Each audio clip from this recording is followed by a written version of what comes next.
On November 18th, 2011, the end was added to Minecraft. The completion to a game that seemingly was never supposed to be completed. But you could beat it, and many did. Yet almost 10 years later, no one, not a single soul, has beaten the game. Blindfolded.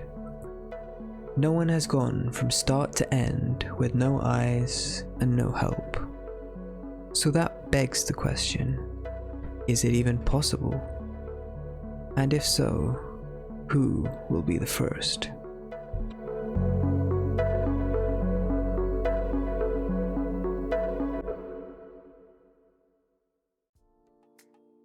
To answer this, we must go back to the beginning. Back in time to a younger, dumber Sour Mercy. Now this naive version of myself came across Human Benchmark. For those of you that don't know, it's a website where you can test different skills, ranging from memory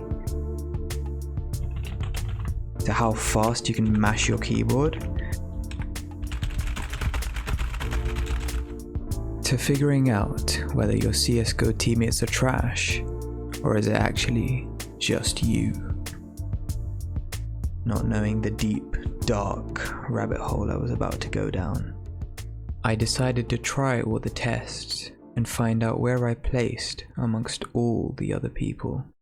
And a little while later, I had my answer. Boy, was it a sight to see 100. I was seeing so many ones and zeros, I thought I was in a simulation. I felt like I had gathered the Infinity Stones and I had some sort of immense power. And then I realized, if there's 7.6 billion people on the planet, and I'm in the 100th percentile, that just means 76 million people can do the same thing I can. But I felt motivated. I felt like I had a start, and I wanted to narrow those odds down from 76 million to just one. And so it began, the search for a gaming video never done before, something no one was stupid enough to try. And that's when I stumbled upon this. I beat Minecraft blindfolded. And I thought, wow, that's actually a great idea. But then I watched the video and it turns out he just had his friends tell him what to do. And I was thinking, technically, hypothetically, if someone didn't have any friends, would it be possible for them to do it by themselves?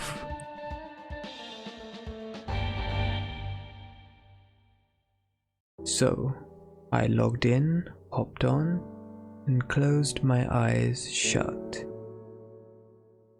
And you know what? It all made sense. I finally understood why no one had tried this before. It was impossible.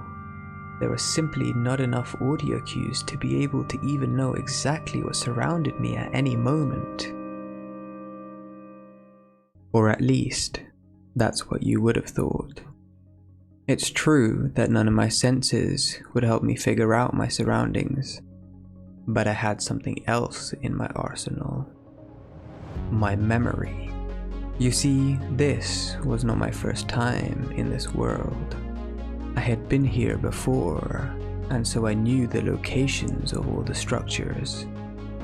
Now this alone would not help me beat the game. However, if we take this to the extreme, and imagine that I had explored a world so thoroughly that I knew every block I needed to walk, every turn I needed to make, and every item I needed to collect. It would then be possible for me to beat the game blindfolded, using memory alone. So the hunt began again, this time to find a Minecraft seed I could beat the game on. With 18 quintillion possibilities, there was sure to be at least one route that was possible. But when you're stuck, why not learn from the best? The Minecraft speedrunners, of course. On the official speedrunning website, there is a category which allows you to pick a seed to attempt the game on.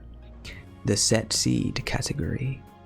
Now, all the fastest runs have been done on the same seed, this God seed, which allows you to beat the game in less than 3 minutes. Well, it can't be that hard to do it blindfolded then, right? Right? Well, to speedrun the game, all you need is 4 beds, obsidian, iron and flint, which you can find from chests, and a couple blocks of any kind. Then you head over to the nether to travel faster, because every block in the nether is 8 blocks in the real world. If only every diamond in Minecraft gave me 8 diamonds in the real world. Once in the nether, you have to traverse past this hot goop you die if you touch, and get to this specific location, which you use the obsidian to build another portal which takes you right to the stronghold. But what about the Eyes of Ender? Well, we don't need to worry about drop rates with this speedrun, because there was a buy one get 12 free discount at the end portal store. Oh look, an ender dragon. Just ask it nicely to put its head right next to one of your beds, and it will fall asleep. A sleep from which it will never wake up.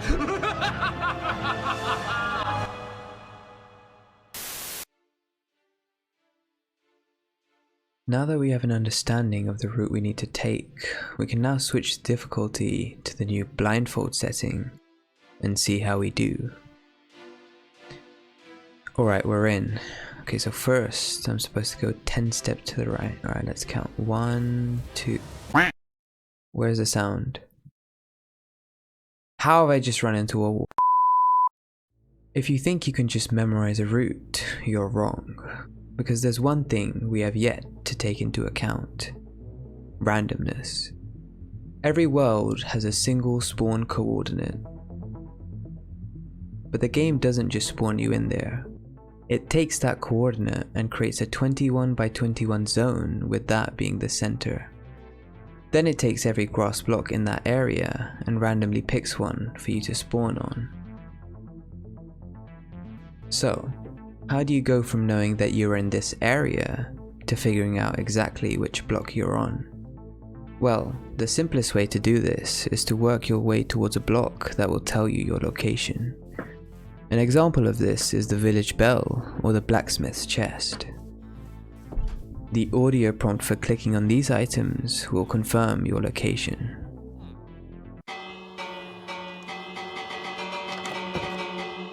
From that point on, you can simply dig underground as you move in order to keep track of which block you're on. So we figured out starting in the overworld, but what about the nether?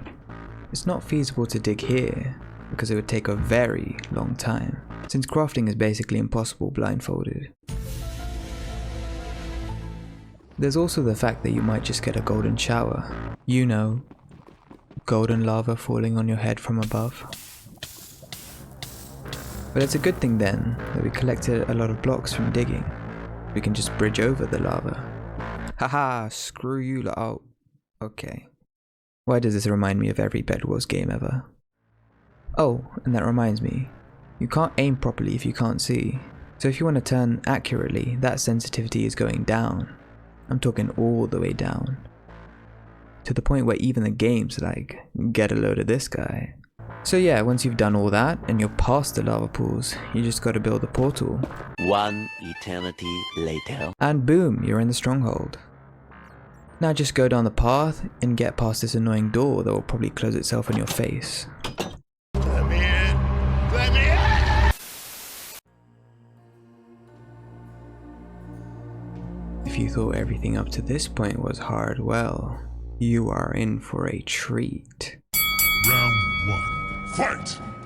Dragon throws a fireball, you're dead.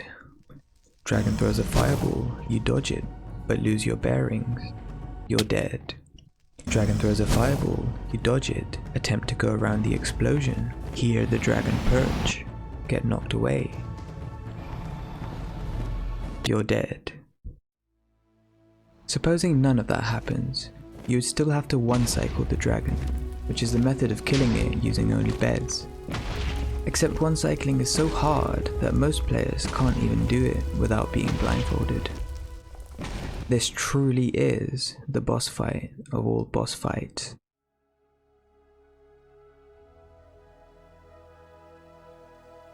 But it is possible to complete. You can beat the game blindfolded. I know that because I've done it. In fact, I've done all of it. I could say that I'm the first person to beat Minecraft blindfolded. But I can't, because I'm not. Now some of you may be scratching your heads at this point thinking, so have you beaten it or not? Well, yes, but no. I've done each part separately to prove that it's possible, but I haven't completed the run from start to finish. This is Neil Armstrong. You may know that he is the first man on the moon, but what you might not know is that the only reason he was on the moon was because of a race.